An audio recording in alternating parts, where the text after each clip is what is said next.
Today we're talking about Chapter 8, Section 3, which is about DNA replication. Before we get started, make sure that you have the correct Power Notes sheet. There's a lot of great information here.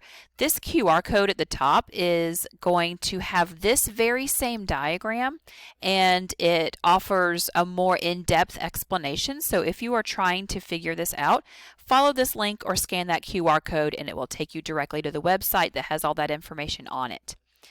There's a place for you to draw what we talk about and also make note of the functions of all of these different components of DNA replication. And then at the end, there's a second QR code. This is for an Amoeba Sisters video that is going to be a really great summary of DNA replication. So if you want to take a look at that after you watch this video, it will be a good recap and way for you to study the information. So in DNA replication, this is simply the process of copying DNA. That's what replication means. It's going to happen inside of the nucleus, at least of eukaryotic cells, right? Because they have a nucleus. Prokaryotic cells are going to copy their DNA. It's a little bit of a simpler mechanism, and we're not going to worry about those details. We're just going to look at eukaryotic replication. Now, the important thing to know about replication is that it only happens just before a cell divides. So if you are making a copy of yourself, you obviously need 2 complete copies of DNA. That is the only time when a cell is going to need to copy its DNA. Otherwise, that would be too much DNA to try to contain within the nucleus all of the time if it's not needed. So we're going to go through all of the different components of DNA replication in order. So this is a process that's going to start by the addition of an enzyme called helicase. Helicase is going to, quote, unzip the DNA. Well, that means this molecule here is the helicase. It started over here on the right side of the image, and it's moving towards the left side. And this is what the DNA would normally look like, this double helix part here. But notice what the helicase has done. Behind that helicase, those 2 blue strands that were initially together, they have been separated. So the helicase has disrupted those hydrogen bonds. The next one it's going to disrupt is between the T and the A here. It's going to disrupt those hydrogen bonds so the thymine and adenine become separated from each other, allowing the 2 strands to come apart.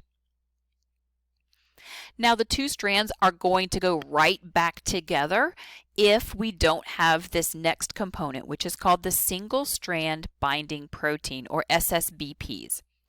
These are going to kind of hold those strands, prevent them from reforming those hydrogen bonds, because we need the strands to stay separated long enough in order to copy them.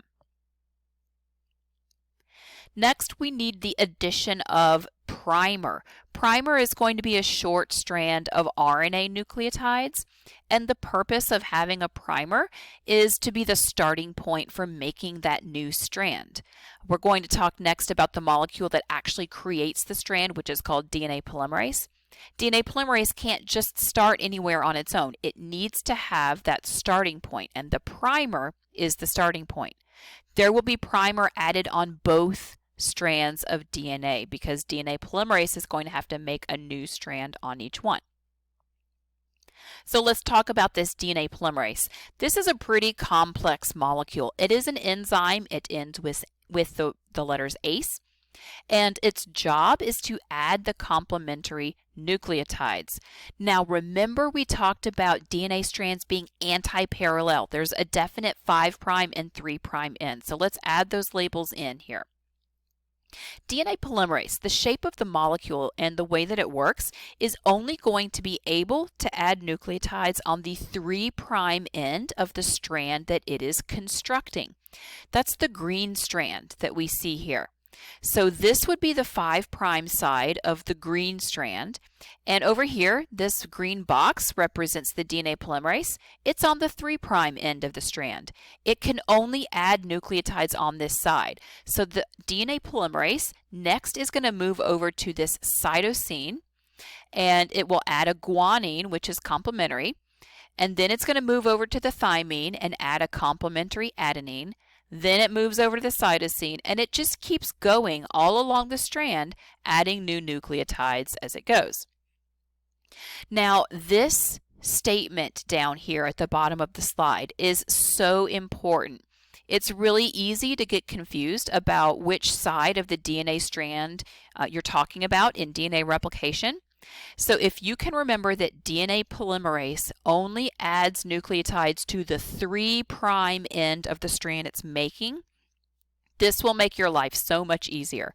So anytime you can tell where new nucleotides are being added, that's always the 3' end of the strand. So it works fine up here on the top, right? The DNA polymerase is adding to the 3' end. It's following along right behind this helicase as the helicase continues to open up that DNA strand. Now look at this bottom strand.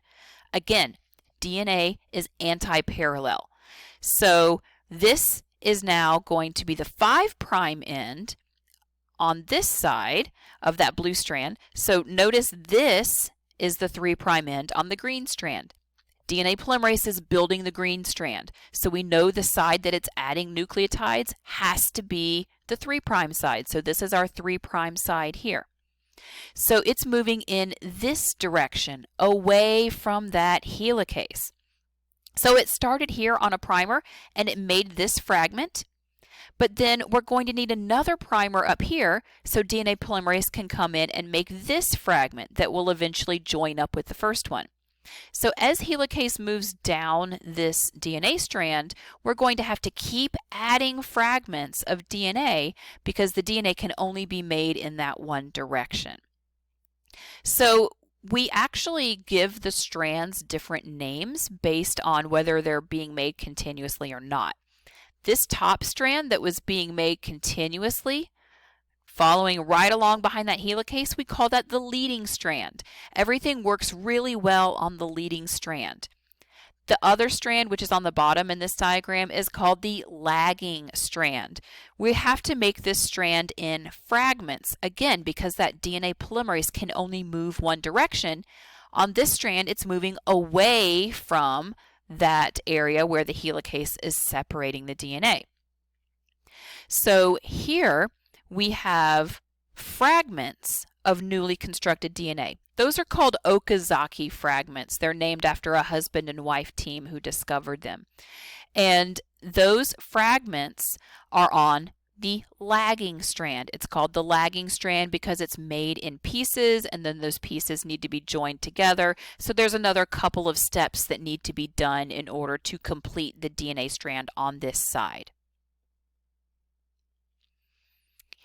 So those Okazaki fragments that we just mentioned, the way that they get bonded together, our final molecule we're going to talk about is an enzyme called ligase. Ligase is an enzyme that forms covalent bonds between those Okazaki fragments.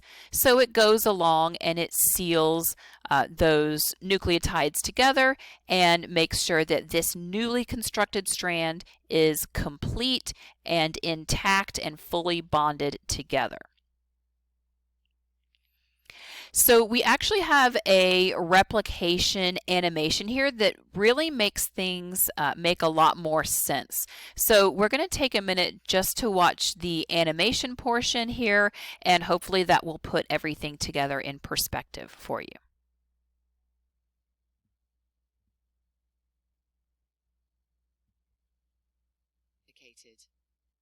The first step in DNA replication is to separate the two strands. This unzipping is done by an enzyme called helicase and results in the formation of a replication fork.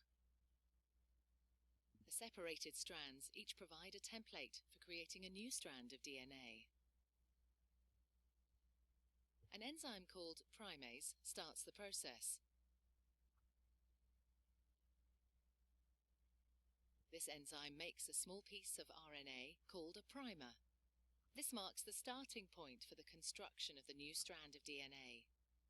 An enzyme called DNA polymerase binds to the primer and will make the new strand of DNA. DNA polymerase can only add DNA bases in one direction, from the 5' end to the 3' end. One of the new strands of DNA, the leading strand, is made continuously. the DNA polymerase adding bases one by one in the 5' to 3' direction. The other strand, the lagging strand, cannot be made in this continuous way because it runs in the opposite direction. The DNA polymerase can therefore only make this strand in a series of small chunks called Okazaki fragments.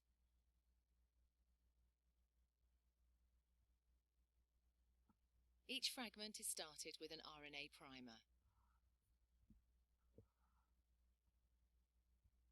DNA polymerase then adds a short row of DNA bases in the 5' to 3' direction.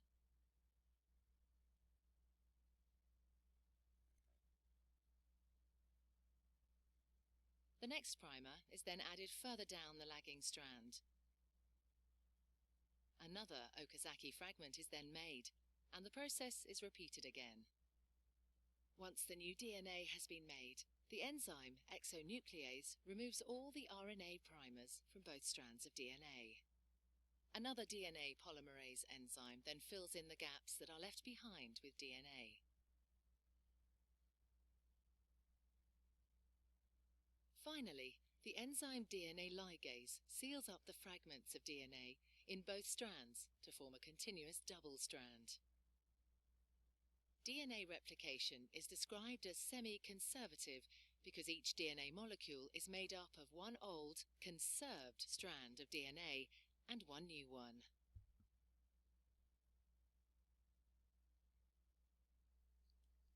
Now, as that animation just explained, this process of DNA replication is what we call semi-conservative.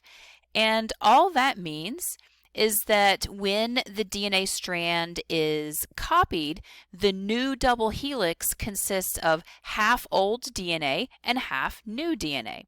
So in this picture here, the blue strand was that original template of DNA, and you can see it got split and half of the strand goes into each of those new pieces of DNA. So the newly synthesized DNA here, you can see the new part is shown in red, and the original part, the part that was conserved, hence semi-conservative, is shown in blue. So we have two new strands of DNA. Each one is half old and half new. So I'm going to leave you here today with the Section 8.3 quiz. Go ahead and take a look at these questions and try to answer them and see how you do. If you have any questions about them, we can discuss those in class.